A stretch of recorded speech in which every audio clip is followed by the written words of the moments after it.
Miss V, Yes. do you know the Romance of Three Kingdoms? Yeah, I've heard of it. Bullshit. I don't think you know.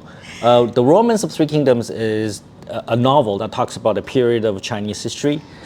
I think the name is quite mistakenly named because there's nothing romantic about war. Okay, war is terrible. Yeah. But anyways, it's called the Romance of Three Kingdoms. And there's this famous story, and in Chinese it's called 空城计. I don't know how to say it in English. But today we're gonna tell you that story and my interpretation or the modern day interpretation of that story. I think you'll find this to be very interesting. It can apply in your life in so many different ways. Okay, let's go.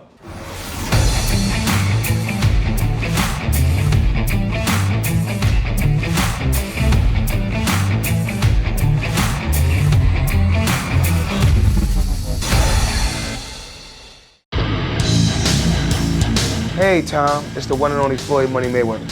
First I want to say congratulations on your YouTube channel. Everybody needs to follow your YouTube channel. So what everyone needs to do is subscribe to Tom Peng. Great guy, great person. Tom, keep up the great work.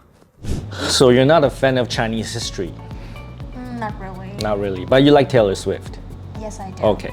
Well, today I'm going to tell you a story from the Romance of Three Kingdoms. Okay. All right. So there is this person. His name is Zhuge Liang. I think he's very famous, and I think probably all Vietnamese people know about him. All right. So this guy Zhuge Liang, he's a strategist. He worked for the kingdom of Han. At the time, they were fighting the kingdom of Wei. Okay. Han's not doing so well. So one day, Zhuge Liang and his army is in a fort in a city. And they were surrounded by this massive army from the Wei kingdom, all right? Massive army surrounding the city. Okay. And there's no way they can win this battle. And Zhuge Liang decided to open the fort, open the gate of the city, and had 4 soldiers go out and sweep the floor. And he himself go on top of the gate, and he take out this Chinese instrument. You know what that is? It's the zither, right? The zither. I don't know. Anyways, it's a Chinese, like a Chinese harp. Zither, right? And then he started playing, right? And then when the Wei army come to the gate, they were all very confused. And Sima Yi is the general on the Wei kingdom side. And he looked at this and then he was thinking, this is not normal. Yeah. There must be a trap here. Yeah. I should not attack this city because they're probably setting a trap in there for us. So let's retreat. And then the massive army retreated. And Zhuge Liang won that battle by deceiving the enemy, right? It's like reverse psychology. Yeah. That's how people know about the story. Like if you knew about the Romance of Three Kingdoms and you heard about the story, that's the version that you hear. Yes. But today, I'm going to give you an alternate modern interpretation. Ooh, interesting. When I was a little kid, when I heard this story, I think, no fucking way. I mean, Sima Yi can't be that stupid, right? He can't be that stupid. I mean, the door is open, there's nothing in the city, just walk in and take it, Yeah. right? So I just think it doesn't make any sense. Many people think that way as well, and the modern day interpretation of that story is, What is can it? you guess? Is to be very understanding of your enemy's mindset and turn that into your strength. No, I mean, why? Why did Sima Yi walk away from the empty fort? He was suspicious. Yes, well, the story that we were told is that Sima Yi thinks there's trickery, right? Reverse psychology, so he walked away. Yeah. But if we apply logic to this, why did he walk away from an empty city?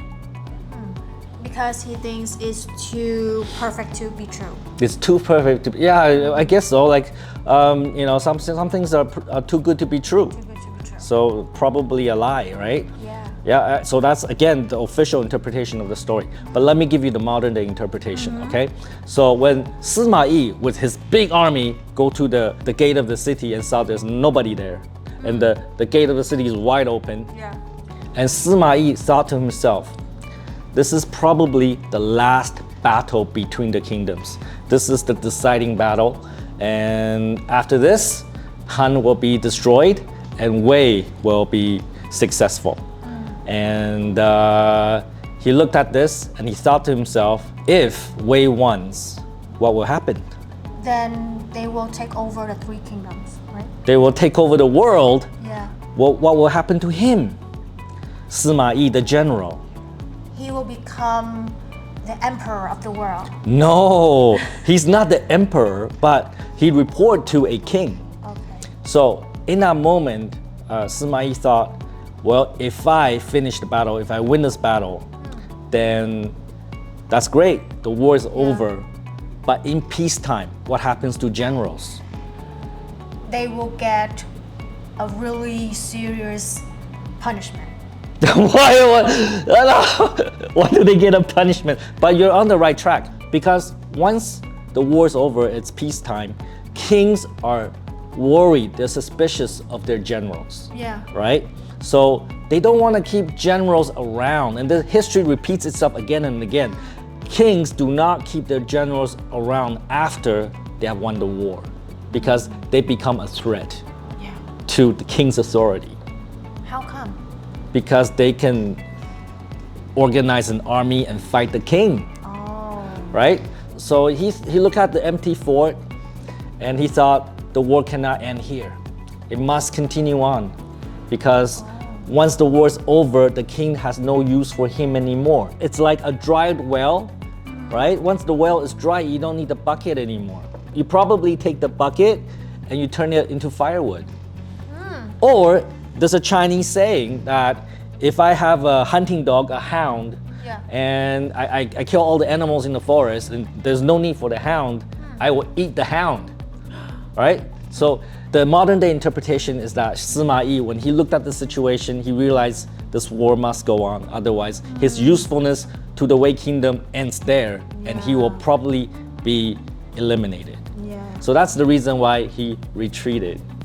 So what did you learn from that story?